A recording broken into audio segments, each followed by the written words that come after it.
Tumayo po tayong lahat at purihin po natin ang ating Diyos ng malakas na palakpak.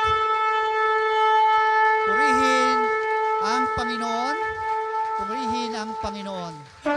Praise you, Lord. We praise you, Jesus. Thank you, Lord. Thank you, Lord.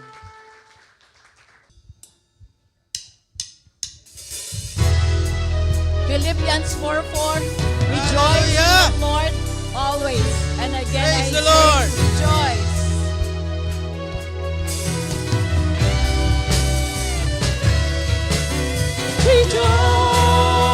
Rejoice, rejoice,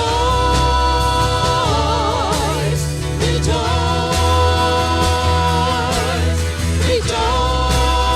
rejoice, rejoice.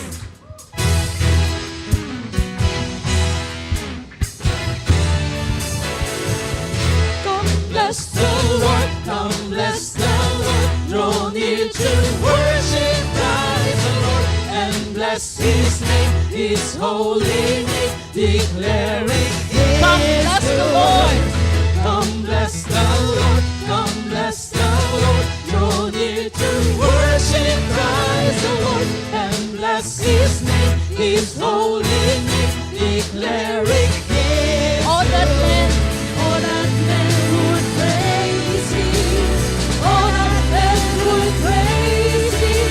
Rejoice in the Lord always. And again I say, rejoice in the Lord always. And again I say, rejoice.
Hallelujah!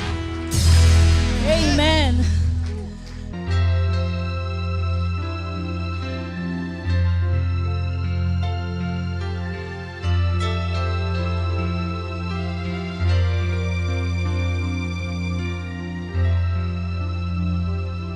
I abandon every distraction. My attention is set on you. My devotion, Jesus, my portion. My affection is set on you. I was made to worship. I was made for your embrace. Jesus. I was made to worship. I was made to bless your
Magandang umaga po. Napakasarap po ng umagang pagsamba at sama-sama pong pag-aawitan, pagpupuri po sa Panginoon. Purihin po ang Diyos. Nagpapatuloy po tayo sa atin pong team patungkol po doon sa Encounter with Jesus. At para po doon sa mga hindi po nakarating itong mga nakaraan, ang nauna po yung Encounter with Jesus ni Nicodemus. Then, ikalawa po ay last Sunday, meron po tayong encounter with Jesus ng Samaritan woman. At ngayon po ay bibigyan pansin natin ang encounter with Jesus or personal encounter with Jesus ni Mary and Martha. Ito po ay napaka-familiar na kwento. Alam ko marami na sa atin nakarinig nito. Iba't ibang mga mensahe na narinig natin patungkol dito. Pero titignan po natin ngayong maga, ano po ba sinasabi ng Panginoon dito po sa encounter nito ni Mary at ni Martha? Siguro po kilalanin po muna natin kung sino po si Martha at si Mary. Na-meet po natin si Martha at Mary 3 times in the Bible. At may kapatid po silang lalaki. Ang pangalan po ay? Yan, si Lazarus. At si Lazarus po yung namatay. At dahil po ito ay, nung namatay po, siya po ibinuhay ng Panginoon Jesus. Yan po yung magkakapatid. Sila po ay siblings na mahal ng Panginoon Jesus. So, unang-unang po encounter ay dito po sa Luke chapter 10 na atin po pag-aaralan. At dito po si Martha ay nagsaserve at si Mary naman po ay nakaupo sa paanan po ng Panginoon Jesus. Ang ikalawang encounter po na binigyan pansin sa Bible ay sa John chapter 11 na kung saan naman po ay nung namatay po si Lazarus, pinatawag po ng magkapatid ang Panginoon Jesus doon sa John chapter 11 verse 3 pero hindi po nakarating. Nakarating po after 4 days na. So, nung dumating po ang Panginoon Jesus, malayo pa lang si Martha. Ang sumalubong, tumatakbo siya at sabi niya ganoon, Panginoon, sabi niya pong ganoon, if you had been here, my brother would have not died. Kung nandito ka sana na mas maaga, hindi sana namatay ang aking kapatid. At si Mary naman, nasa anong time na yun? Si Mary naman ay naghihintay sa pagdating ni Jesus hanggang doon sa pintuan ng tahanan at ang kanyang ginawa ay yumukod siya, hirap kasi nung nagpatira papa yumukod siya at sumamba sa paanan ng Panginoon Jesus. Magkaiba. Ang ikatlong encounter po ay sa John chapter 11 at dito po, marahil nung nabuhay po si Lazarus, nagkaroon sila ng parang pagpaparangal sa ating Panginoon Jesus. Inimbita ulit nila sa kalantahanan doon sa Bethany. At doon po, makikita na naman natin si Martha na nagsaserve na naman. The same thing na ginagawa po ni Martha. And this time, si Mary naman po ay nagbuhos ng perfume doon po sa paanan ng Panginoon Jesus, yung mamahaling perfume. So yun po yung tatlong encounter na binanggit po sa Bible. At makikita po natin na kaibigan po ito ng Panginoon Jesus. Sila po ay nakatira sa Bethany, mga 3 kilometers mula po sa Jerusalem. At talagang every time mapupunta ang Panginoon Jesus, dadaan sila doon sa Bethany. At kapag narinig po natin ang kwento ni Mary at ni Martha, makikita natin yung dalawang magkaibang personalidad. Doon pa lang sa tatlong binanggit po natin, parang may kakaiba ng personalidad. Ano po? Martha has been compared to Apostle Peter. Practical, impulsive, short-tempered to the point of rebuking the Lord Himself. Yan po si Martha. Makikita natin kung paano niya po pinagalitan ang Panginoon Jesus. Then si Mary naman po ay katulad po na Apostle John. Reflective, loving, and charm. Yan si Mary. Kita naman po ninyo pagsalubong doon sa patay, yung nung namatay si Lazarus, si Martha, natetense na. At sabi, dapat nandito ka. Si Mary naman, yumuko lang at sumamba. Reflective, calm. So, titiyakin ko po sa inyo na dito po sa ating binasa ngayon, kung nahihirapan po kayong maintindihan ng kwentong ito, hindi po kayo nag-iisa. Kasi dapat lang may nagtatrabaho, hindi po ba? Yung nagwo-work ka, tapos merong nag-aaral dyan, dapat lang talaga may mga nagtatrabaho ng gawaing bahay. And Martha was doing her best to provide all the guests, and she should be commended for it. Dapat na sinabihan nga, buti pa si Martha, nagtatrabaho siya. And then, even Jesus, ay naroon siya, at dapat lang po na, na nabibigyan po ng parangal lalo. Paghahanda mo, mabuti kung may bisita ka. Minsan nga po, mayor lang sa bahay natin, kung paghandaan natin, ganun-ganun lang lalo na kung ang Panginoon Jesus pang naroon. Pero nangyari po rito, something negative happens in the story. Sa halip na maging masaya yung okasyon, ano po nangyari? Naging masyadong mabigat para kay Martha. At ito pong sinabi sa verse 40, But Martha was distracted and worried with all her preparations. Distracted and worried with all her preparations. I think, kailangan po marinig ng aligagang henerasyon natin ngayon ang mga pagtuturong ito. Kadalasan po kasi, we place a value on ourselves based on how busy we are. Gaano tayo ka-busy? Laging may pagmamadali at napakaliit na lamang ng oras natitira para sa mga importanteng bagay. We are like Marthas. Sinabi po ni Jesus kay Martha, Martha, Martha, masyado kang naguguluhan sa mga bagay, sa maraming mga bagay. You are so worried and bothered about so many things. Ano nga po nangyayari? Kapag when we are distracted and worried, ano nangyayari? Unang-una po, we question God's care. Alam niyo po, ang ganda ng tanong ni Mary, Lord, do you not care? Hindi ba kayo natatawa na? Sabi nga, Panginoon, wala ka bang pakialam? Hindi ka ba nag-aalala? Hindi mo ba nakikita na ang dami ko nang ginagawa rito? Hindi mo ba nakikita na kailangan ko si Mary dito? Hindi lang naman ang Panginoon Jesus ang bisita Ilan yon? Kasama yung mga apostles, disciples, hindi lang po natin alam kung kumpleto sila at that time. Pero mga galing sa biyahe ito, naglakad ito, malayo ang pinanggalingan, mga gutom ito. At kailangan maghanda doon sa mga ang tawag ko sa mga anak ko, pagka marami sila, mga hator. Ang dami yung paghahandaan. At dapat lang na maghahanda ka, dapat may katulong ka. But at this time, wala po. Ikaw lamang gumagawa doon. Pero itama po lang natin sandali ang konteksto. Ano po? Una po, hindi po ito tungkol doon sa nagtatrabaho ka, busy ka, tapos yung mga anak mo nanonood lang ng TV, naglalaro ng gadgets, at sasabihin mo ganun sasabihin pa, Lord, sabihin mo nga itong mga anak ko, hindi mo na kailangan sabihin yung kay Lord.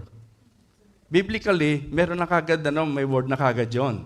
Ang sabing ganun, ang mga tamad, huwag pakainin. Then, ang sabing ganun, spare a rod, spoil a child. May pagpapalo.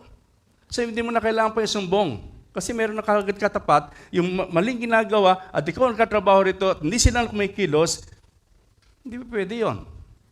Ikalawa, hindi rin po ito yung konteksto na ang nanay mo, magulang mo, nagkatrabaho sa bahay, naglilinis, nag-aayos doon, at ikaw pupunta ka sa church kasi may Bible study. Kasi may practice kayo. Kasi may meeting. So, iiwanan mo ang bahay na marumi, iiwanan mo ang iyong kwarto na marumi, at sasabihin mo ganun, alis lang ako kasi may gagawin ako sa church. Hindi po ito yung konteksto na to. Bago ka pumunta sa church, ayusin mo muna ang sa bahay. Gawin mo muna yung trabaho mo. Okay po ba yon sa ating mga kabataan? Ayusin mo muna. Hindi ito yung konteksto. Sabi sa'yo, dapat nasa paanan ako ni Jesus Hindi yon. Ikatlo, hindi ito yung tungkol doon sa dumalo si pastor sa bahay o dumalo yung study leader mo. At ang ginawa ng mga anak mo, umupo na ron, naghahanda ka pa. At sasabi mo gano'n na, Pastor, pwede ito Pastor, sabihan mo nga yan, anak ko, nakaupo ka agad dyan dami-dami pang trabaho rito, dapat tumulong dito. Wala pong may compare doon sa katauhan natin Panginoon Jesus. You cannot even compare yung Bible study leader o yung pastor. God's dealing, Jesus dealing upon us is different from our dealing with each other. Kasi kung ako'y pastor at dadalo ako ron, pwede ako sabihan ng ay pastor, sabihan mo ngayon na tumulong muna rito, nakaupo ka agad dyan. Pwede sa akin yon. Kasi alam ko na marami pang dapat gawin.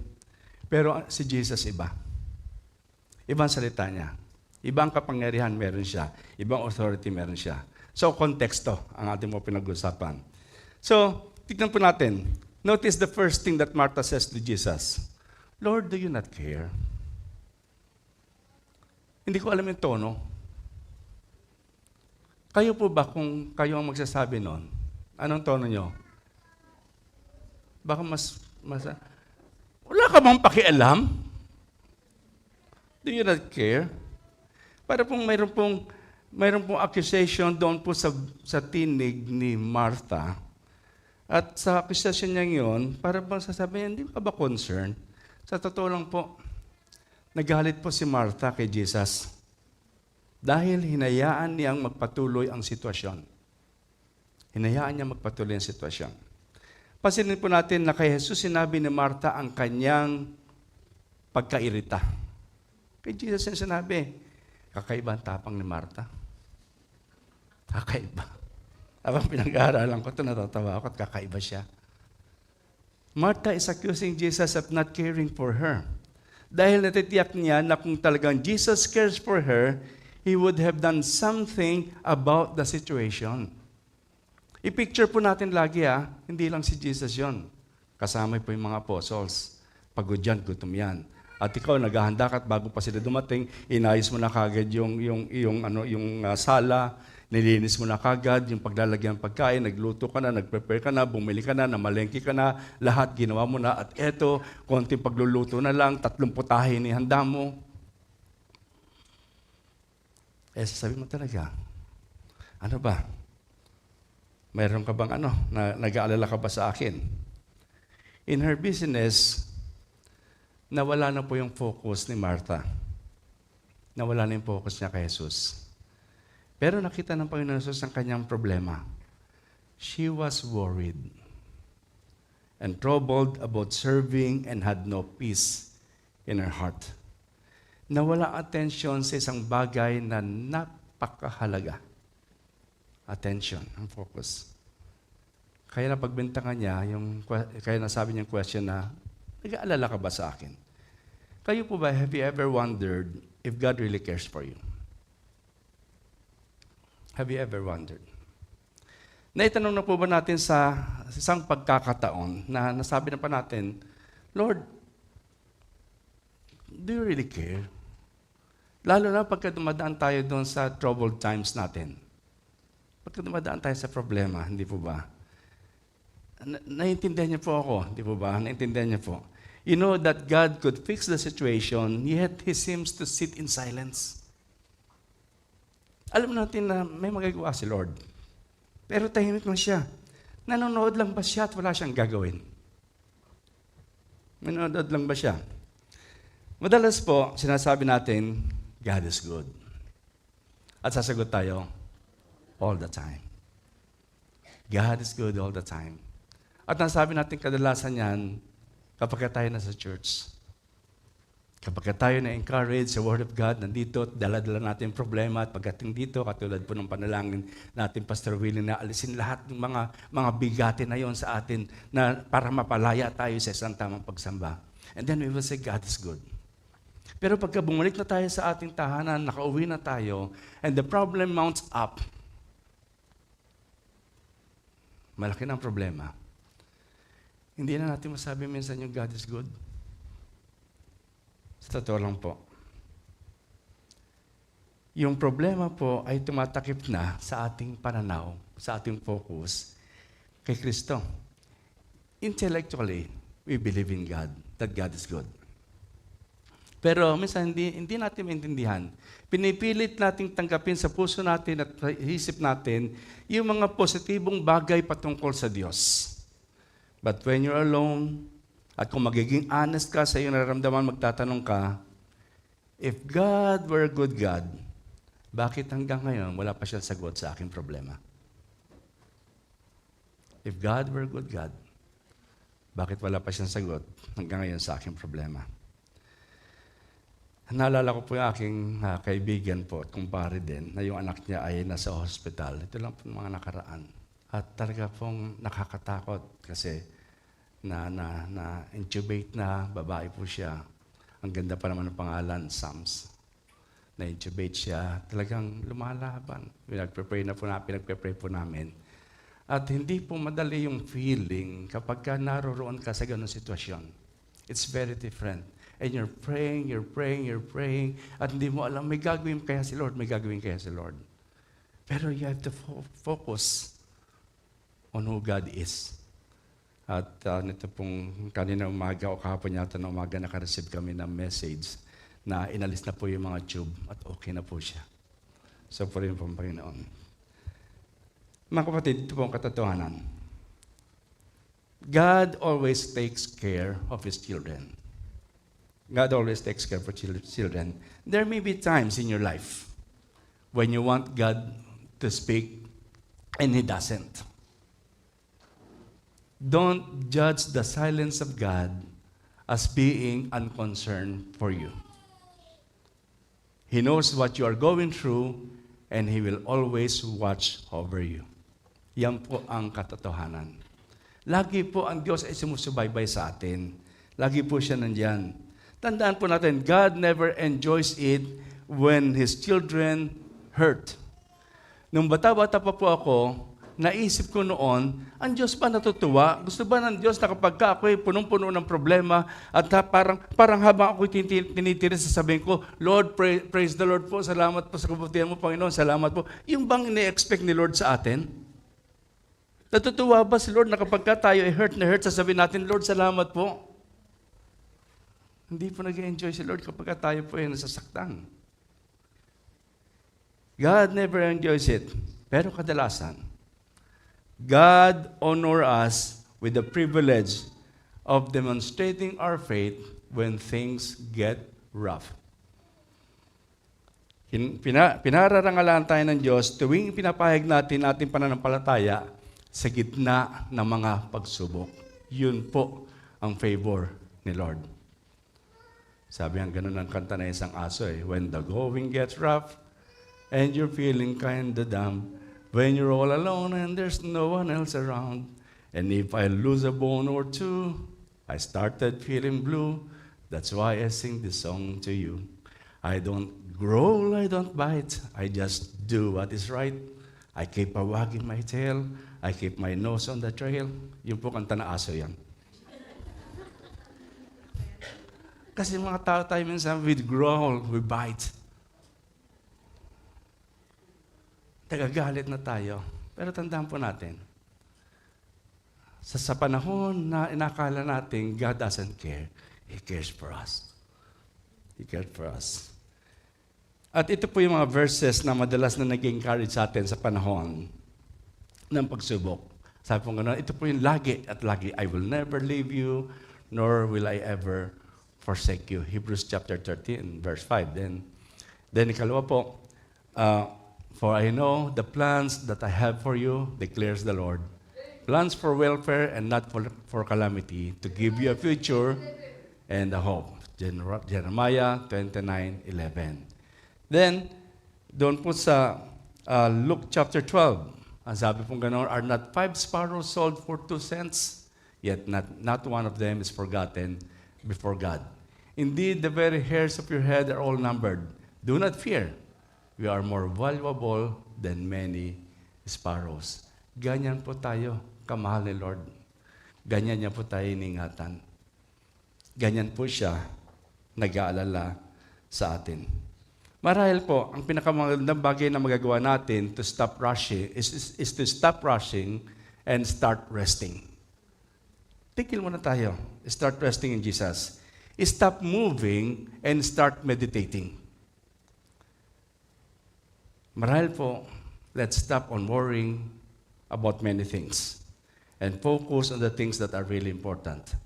Ang totoo naman po talaga, ang daling mawala ng ating focus kapag ka-distracted na tayo. Katulad ng nangyari kay Martha, we have a worried life than a focused life. We have a worried life than a focused life. Si Martha po, parang he's more worried about the bread that she's baking than the blessing that she could receive from God. She was more concerned about doon sa roast kaysa doon sa relationship niya kay Jesus. Loss of focus always confuses the issue. At kapag ka-confuse ang issue, pag sinabi natin confuse ang issue, inisip natin, hindi ako mahal ni Lord. At babalik na sa atin lahat yung mga problema, lahat ng mga ginawa natin, pati mga kasalanan, siguro pinaparusahan ako ni Lord. Mga kapatid, God cares for us. At dinidil niya tayo ayon sa sitwasyon na kinalalagyan natin. Ikalawa po, when you're worried and distracted, you lose the real meaning of kindness. Lord, don't you care that my sister has left me to do all the work alone? Ito na po yung word na, tell her to help me. Tell her to help me. Si Martha po finally explodes with anger. She comes out of the kitchen, nagalit siya at sinabi, sabihan mo nga yung kapatid kong yan. Martha doesn't even call her sister by name. Hindi niya na tinawag na Mary. Galit siya sa mundo. Galit na siya. At gusto niyang paramdam ito doon sa mga tao at sa mga kasamahan niya, nakasama niya. Aligaga, para sasabi niya, aligaga ako sa paghahanda, walang tumutulong, walang pakialam, lalo na yung kapatid kong nakaupo lang. Meron ba kayong ganyan kapatid? May nakausap, may nakasama na po ba kayong tao na nagtatrabaho lagi namang galit? Laging galit. Parang bombang nasabog. Yan yung klase ng tao na ayaw nating makasama sa trabaho. Di ba? Yung pagtabi pa lang natin, dami kagad sasabihin. Ayaw natin yan. Mga taong galit sa mundo. Ito po, the explosion may not kill you. Alam niyo minsan yung pagkagalit, yung bigla ay, ayoko na. Tigil na ako. Yun na. Okay lang yun. That's an explosion. Pero, explosion will not kill you, but the sharpener will. Pagkasabi, ayoko na. Naku, kayo na-instruct ninyo eh. Puro kayong mga, yan, marami na sasabihin. That will kill. At alam natin, minsan kahit na hindi nakakadamay ito, wala siyang pakialam, nadadamay siya because of sharpnel. Hindi bali sana kung ang bomba pagsabog, sa'yo lang, sa mukha mo lang, dahil sa'yo galit. Pero hindi. Sasabog ito sa lahat. Kahit na yung walang alam, makakaalam ng problema mo. Lahat na lang ay idinadamay na wala na yung sense of kindness. Yung kindness. Alam niyo po, when Jesus comes to Bethany, actually, ipinakita naman ni Martha yung kanyang kindness. Pinakita naman niya yung hospitality by welcoming Jesus into their home. Then she busies herself with the task of serving their guests. Ito po yung diakonian, yung deaconess, yung nagsiserve, nagtatrabaho, preparing a meal. Yun po yung work na ginawa niya. Tama po yun para kay kay Martha. Si Mary naman, sit at Jesus' feet, listening to His words. Rather than assuming the role expected of a woman na dapat nasa kitchen siya. Diba? Tignan po natin ang sitwasyon. Dumating ang mga apostles, dumating si Jesus. Saan dapat umupo si Mary? Doon ba? Yung posture na ginawa ni Mary, yung position na ginawa ni Mary is not a position for the woman, but a position for a student sitting at the foot of Jesus.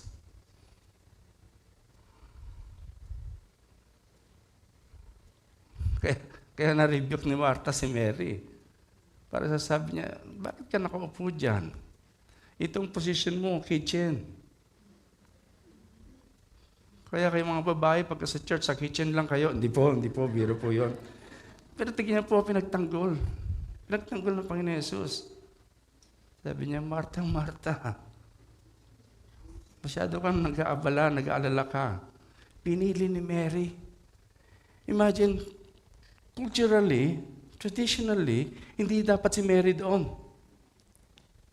Pero nakita po ni Jesus, Martha's problem and Mary's heart. Nakita niya po yan. Ang problema po kay Martha is not that she's busy serving and providing hospitality. The problem with Martha is not her serving, but rather she's worried and distracted. Kung nagsiserve siya ng tahimik, walang problema. And the word distracted, yung word pang distracted, sa Greek word ay perispao. Ibig po sabihin, nito ay meaning around. And spao, to draw or pull, being pulled around. Yung bang pagka-distracted ka kung saan-saan ka na lang. Parang lumalabas na kalad ka rin. Parang tsata yung word na kalad ka rin. Ano? Parang, kung saan ka hilahin doon ka. Kalad ka rin. Hila-hila ka kung saan-saan. And there are two senses. Una po, literal, to be pulled or being dragged in different directions. And then, figurative po, to be distracted, busy, overburdened, or fully occupied. So, ibig sabihin, masyado na siyang na-distract, masyado na siyang nahila kung saan, hindi na tumama yung kanyang kaisipan tungkol doon sa bisita ng Panginoon Yesus. Lagi ko naalala ang example ng kabayo. Dahil ang kabayo, meron silang tatawag na blinkers or blinders.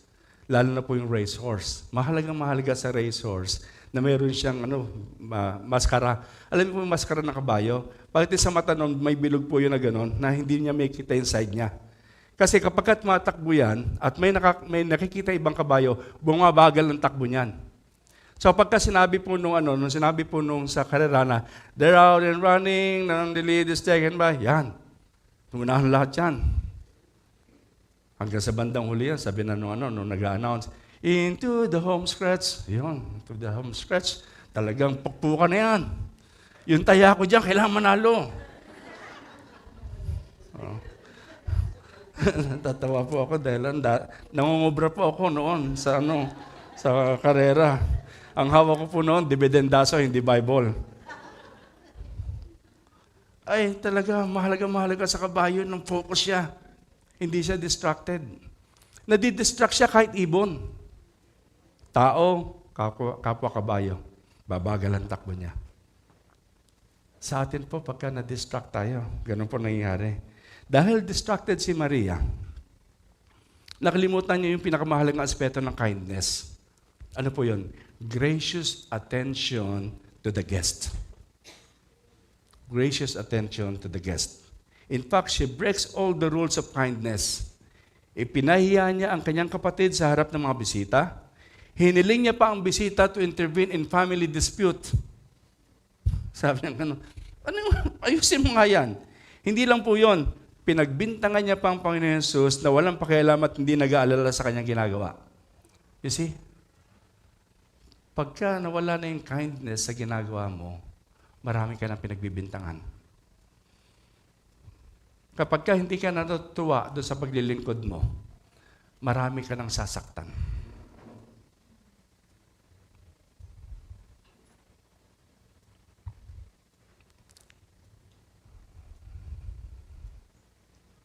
Mga kapatid, kung ikaw ay lagi na magagalitin dahil sa dami na yung ginagawa at feeling mo na nag-iisa ka lang, pay attention to what you are focusing on. If you're focused on your situation rather than the Savior, you need to refocus. Refocus. And dahil distracted si Maria, na-miss niya yung being truly present with Jesus. At naging dahilan na hindi niya maunawaan ang kanyang kapatid maging ang kanyang sarili. Hindi niya pong maintindihan. She has missed out on the one thing needed for true kindness. There is no greater kindness than listening to your guest. Pagka may bisita, makinig. Umupo. Gaano pa kaya kapag ang panauhuin ay si Jesus? He's not only our guest, He's also our host. Kaya sinabi ni Jesus na pinili ni Maria ang mas mabuting bahagi na hindi alisin sa Kanya. Naniwala po ako ito po, that Jesus' words to Maria is not a rebuke. Kadalasan marinig po natin na it's a rebuke. I would say it's an invitation rather than a rebuke. Kasi kung nagtatrabaho ka naman, everybody needs to work. Kailangan naman talaga tayong magtrabaho. At kung nagtatrabaho tayo ng maayos, gusto ni Lord yun. Kaya inibitahan siya ng Panginoon Jesus, Maria, masyado kang nawawala ang focus, hindi ka umupo ka rito. Sorry, Martha. Masyado ako naguguluhan, distracted ako. Martha. Naintindihan niya naman yun pagka nakabali-baliktad.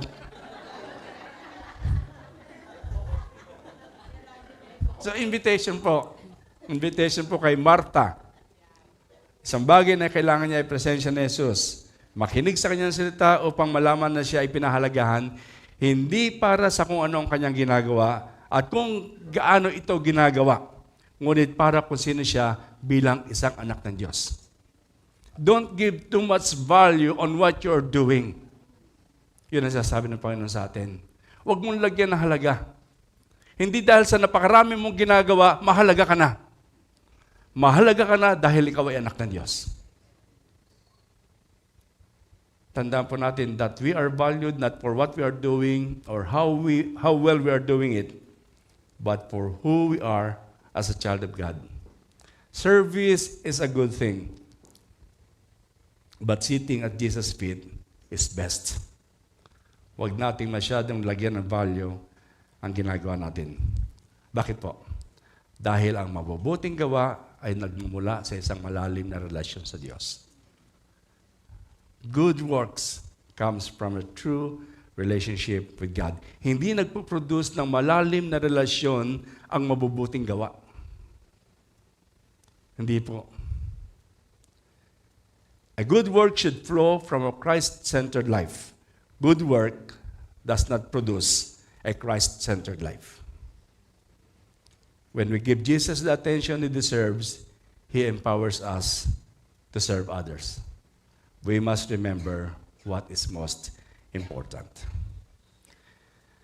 Ikuli po, when you are worried and distracted, remember, what is this one thing needed?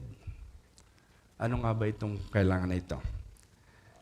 Ang sabi po sa verse 42, but only one thing is necessary, one thing is needed. For Mary has chosen the good part, which shall not be taken away from her. Ang sabi po sa Psalms chapter 27, verse 4, one thing have I desired of the Lord, that I will seek, that I may dwell in the house of the Lord all the days of my life, to behold the beauty of the Lord, and to inquire in His temple. Ganda po ang sinabi ni David, tungkol po doon sa isang bagay na kailangan.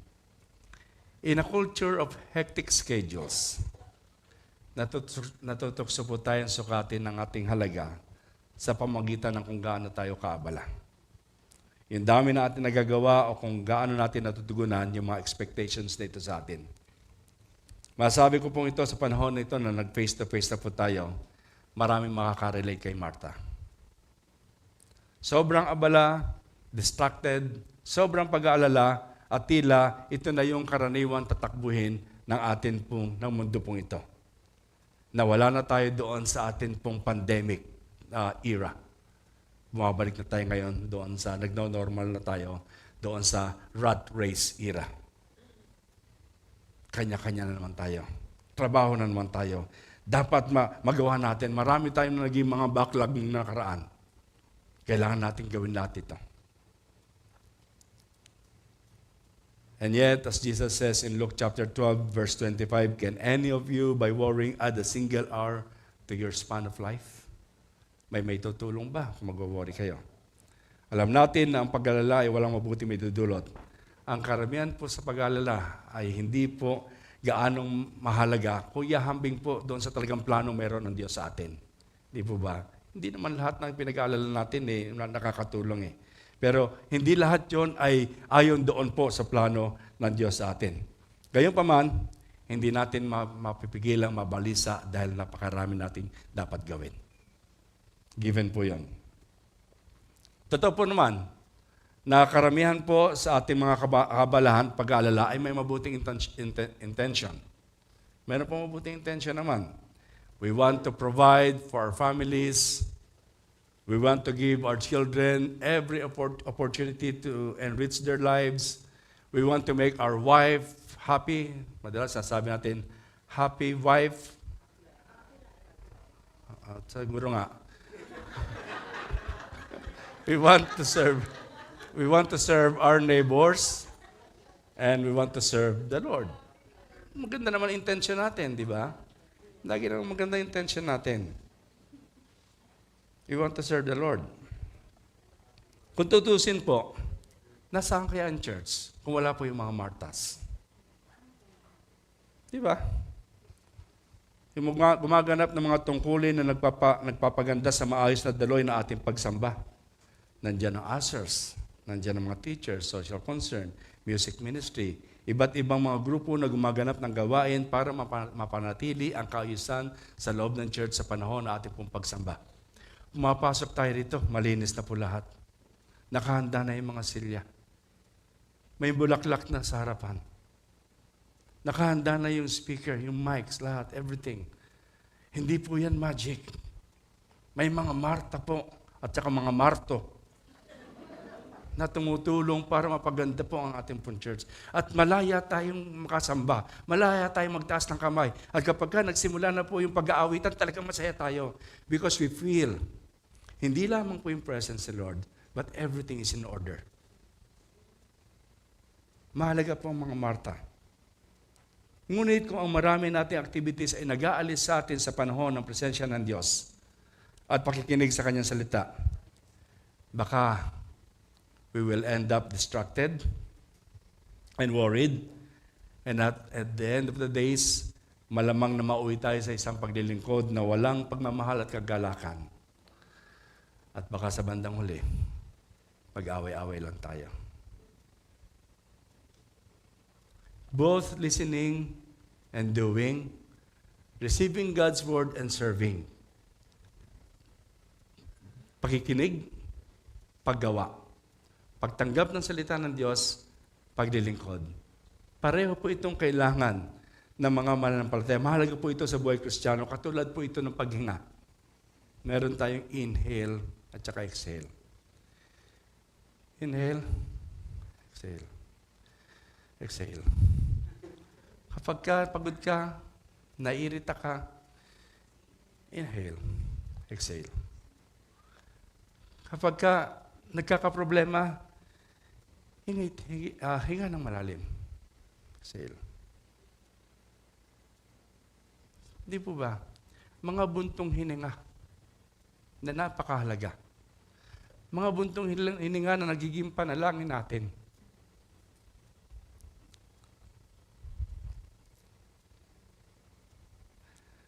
At yan po yung nagbabalik sa atin, nagtutulak sa atin na bumalik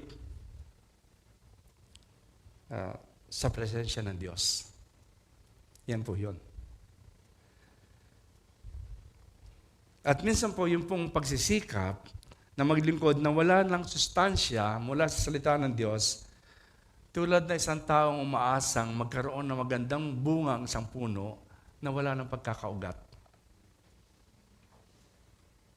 Hindi tayo pwede umasa sa isang punong wala ng pagkakaugat na gaganda pang bunga. Ganun po sa atin, ganun tayo. Do not expect God's blessing kung wala po yung one thing needed sa ating pong buhay. Yan pong pagsisikap na maglingkod, napakahalaga po nun. At napakahalaga rin po na ginagawa po natin ito sa tamang pananaw natin sa Diyos. Bitin po ang kwento ni Lucas tungkol kay Martha at Mary. Hindi na natin alam kung ano po nangyari. Nagkabati ba yung magkapatid? Na-enjoy ba nila yung pagkaing niluto ni Martha? O masyadong mapait? Umupo ba si Martha nakasama ni Mary doon sa harapan ng Panginoon Yesus? Hindi natin alam. Hindi po natin alam kung nangyari. Martha was finally able to sit and give her full attention to Jesus. Pero I know that Jesus invites all of us who are worried and distracted by many things to sit and rest in His presence. Invitation po ito. Hindi po ito rebuke sa atin, but yeah, you're working. You have good intentions. You've been doing so many things, but I invite you to come and sit in my presence. Makinig sa kanyang salita. Be kind as we serve Him, and know that we are loved and valued as children of God. As we go through this busy world, magtapos po natin service, bukas po, balik trabaho na naman tayo. Balik na naman tayo sa rat race of life. Balik na naman tayo sa ating mga maraming gawain. May our focus always be on Jesus. Mga kapatid, huwag natin alisin yung focus natin. The one thing needed which shall not be taken away from us. Jesus, the one thing needed which shall not be taken away from us. Maging busy na kayo. Huwag na natin kalimutan bumalik doon sa pwesto ng pakikinig sa salita ng Diyos. Pray po tayo. Let's pray. Dakilang Diyos, salamat po na marami. Salamat po, Panginoon, kahit na po sa encounter ni Mary at saka ni Martha kay Jesus. Totoo po, Panginoon, nakaka-relate po kami. Kasi totoo naman, Lord, sa mundong ito, mahalaga ang pagkain, mahalaga ang trabaho. Kung hindi kami kakain, kung hindi kami katrabaho, hindi kami kakain. Mahalaga yung ginagawa namin to enrich our children, mapasaya namin ang aming puntahanan, makabili kami, Panginoon, ng isang magandang bahay o sasakyan na kinakailangan namin. Kailangan namin, Lord, ng trabaho. Pero salamat po. You're inviting us to stop and rest in you. You're inviting us to sit on your feet. Na para bang kasing halaga ito ng paghinga namin. Inhale and exhale. Inhaling your word and serving you. Panginoon, alam po namin na hindi kami maaaring makapaglingkod kung wala ang tunay mong salita sa aming pong buhay. Salamat po, dakilang Diyos, sa pag-ibig mo sa amin. Salamat po because we can answer that question. Do you really care? Yes, Lord, you care. You love us and you care for us. Salamat po sapagkat tinatama mo ang aming mga focus. Inaayos mo, Panginoon, kami mag-isa amin po mga priority. Salamat po because there's only one thing needful, and that is to sit at the feet of Jesus. God bless us all, O God. In Jesus' name, amen. Amen.